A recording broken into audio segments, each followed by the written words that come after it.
عمرك سمعتي جملة الحداية خطفت الكتكوت وعدت عليكي كده وخلاص؟ مع اننا كلنا سمعناها واحنا صغيرين، بس قليل قوي اللي وقف وسأل ليه المثل ده يتقال، وليه بقى رمز للغدر واخذ الحق من الضعيف. الغريب ان الجملة دي مش مجرد حدوتة اطفال ولا كلام بيتقال وخلاص، دي حكاية طالعة من واقع الناس وعاشت معاهم لحد ما بقت مثل. خليني احكي لك القصة من الاول يمكن تشوفيها المرة دي بشكل مختلف. ليه احنا صغيرين كانوا يخوفونا ويضحكوا علينا في نفس الوقت بجملة الحداية خطفت الكتكوت؟ وليه الجملة دي مختفتش؟ بالعكس دي كبرت معانا وبقت مثل شعبي نقوله على الغدر وعلى اللي ياخد اللي مش من حقه وعلى اللي يستغل الضعيف من غير رحمة.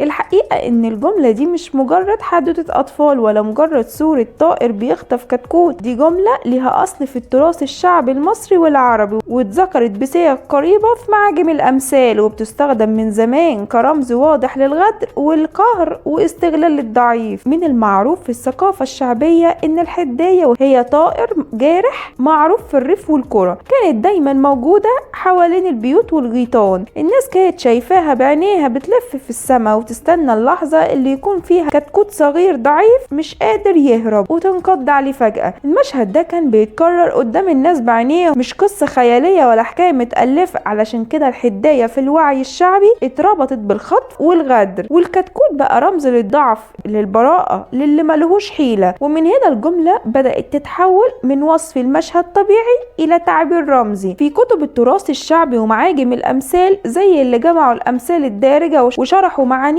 الجملة دي اتفسرت على إنها كناية عن أخذ الشيء بالقوة من الأضعف أو الغدر بشخص لا يتوقع الأذى. يعني لما حد يقول ده زي الحداية اللي خطفت الكتكوت، هو مش بيتكلم عن طير، هو بيتكلم عن إنسان استغل ضعف إنسان تاني أو أخذ حاجة مش من حقه من غير مقاومة. وده مهم جدا نفهمه، لأن المثل الشعبي دايما بيطلع من واقع الناس مش من خيالهم. ومع الوقت الجملة دخلت عالم الحدوتة الشعبية، خصوصا اللي كانت تتحكي للأطفال، مش علشان تخوفهم وخلاص، لكن علشان تزرع فيهم فكرة بسيطة جدا إن العالم مش كله طيب، وإن في قوي وضعيف، وإن اللي يسيب نفسه ضعيف ممكن يتاخد حقه. علشان كده كانت الأم تقول لابنها خلي بالك الحداية خطفت الكتكوت، يعني خد بالك من نفسك، ما تبقاش سهل وما تثقش في أي حد. لكن ليه الحداية بالذات بقت رمز للغدر؟ علشان في الثقافات الشعبية الغدر مش دايما بيجي من عدو واضح، الغدر بيجي فجأة من فوق من غير أي إنذار، وده بالظبط اللي بتعمله الحداية، لا تحذير لا صوت عالي ولا فرصة للهروب. وده نفس الإحساس اللي الناس كانت بتحسه لما تتغدر في حياتها حد كان باين إنه عادي وفجأة يخطف حقك أو مكانك أو تعبك. ومع مرور الزمن المثل خرج من إطار التر والكتكوت وبقى بيتقال في مواقف كتير، لما حد يسرق مجهود غيره، لما حد يستغل شخص بسيط، لما قوي ياخد حق ضعيف، لما يحصل غدر من غير مواجهة. وساعتها الناس تقولها بجملة واحدة مفهومة للجميع: الحداية خطفت الكتكوت، من غير شرح من غير تفاصيل، الجملة لوحدها